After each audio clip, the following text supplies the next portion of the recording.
అమ్మ పింకీ, ఏంటమ్మా నువ్వు చేసిన పని? నీ దారి నువ్వు చూసుకుంటే మేమేమైపోతామనని ఒక్కసారి కూడా ఆలోచించలేదా? ఎవరేమైపోతే తనకేంటి సుమా? తనకి కావాల్సింది ఈ ఇంటి గౌరవం, కుటుంబ ప్రతిష్ట. ప్రేమ గౌరవం కాదు, తనకు కావాల్సింది ఆ బస్తీ వాళ్ల ప్రేమ. విజయాంబిక గారు,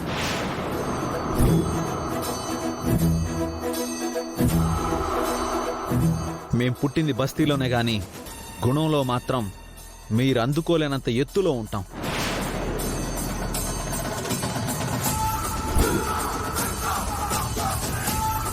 ప్రేమికుల్ని ఎలా విడదీయాలని మీరు చూస్తారు, ప్రేమికుల్ని ఎలా కలపాలని మేం చూస్తాం.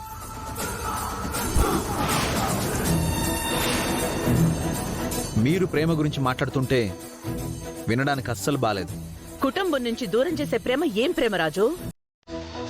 ఒక్కసారి ప్రేమ పేరుతో రూపని మాయ చేసి మోసం చేశావు.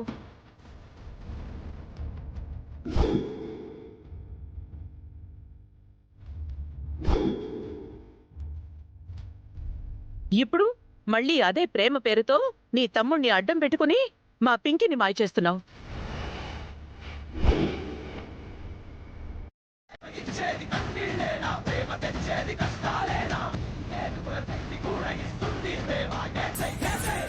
వారి ప్రాణాలు తీసే ముందు నా ప్రాణం తీసేయండి పెద్దనాన్న.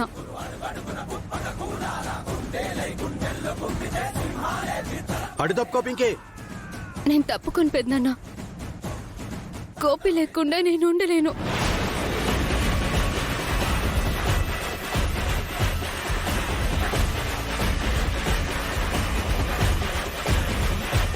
నా ప్రేమని అర్థం చేసుకుంటారనుకున్నాను. నేను నన్ను అర్థం చేసుకోలేదు, కానీ రాజు అర్థం చేసుకున్నాడు.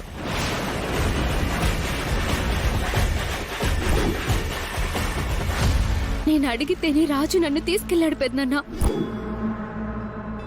రాజుని షూట్ చేయాలనుకుంటే ముందు నన్ను షూట్ చేయండి.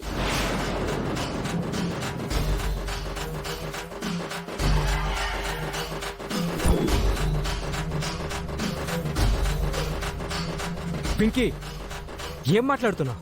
ఇంకేం మాట్లాడాలి నాన్న? పింకీ, మిమ్మల్ని ఇక్కడికి తీసుకొచ్చింది మీ ప్రాణాలు తీయడానికి కాదు, వీళ్ళ ఆశీర్వాదాలతో మీ ప్రాణాలకి ఎలాంటి ఆటంకం కలగకుండా ఉండడానికి. వీళ్ళ ఆశీర్వాదం తీసుకోండి. ఆగండి!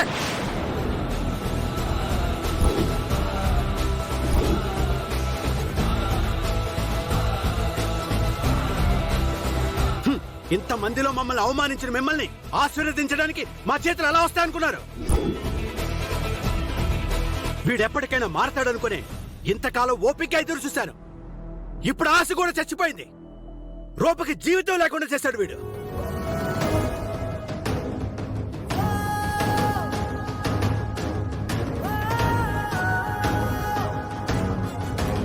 ఇప్పుడు నీ పరిస్థితి తలుచుకుంటుంటేనే నా గుండె తరుక్కుపోతుంది.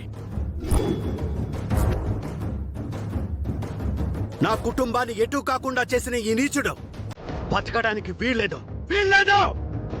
నాన్నా,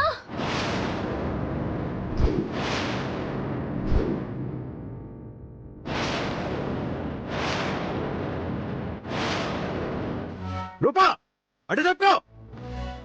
నానా, పింకీ పెళ్లి విషయంలో రాజుది ఎంత తప్పుందో నాది అంతే తప్పుంది నాన్న.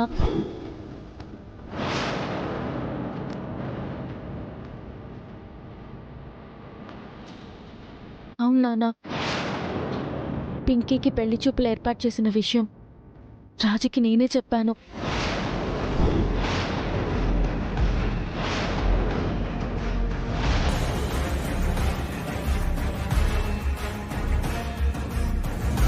పెళ్లి చేస్తున్న సంగతి కూడా నేనే చెప్పాను నాన్న.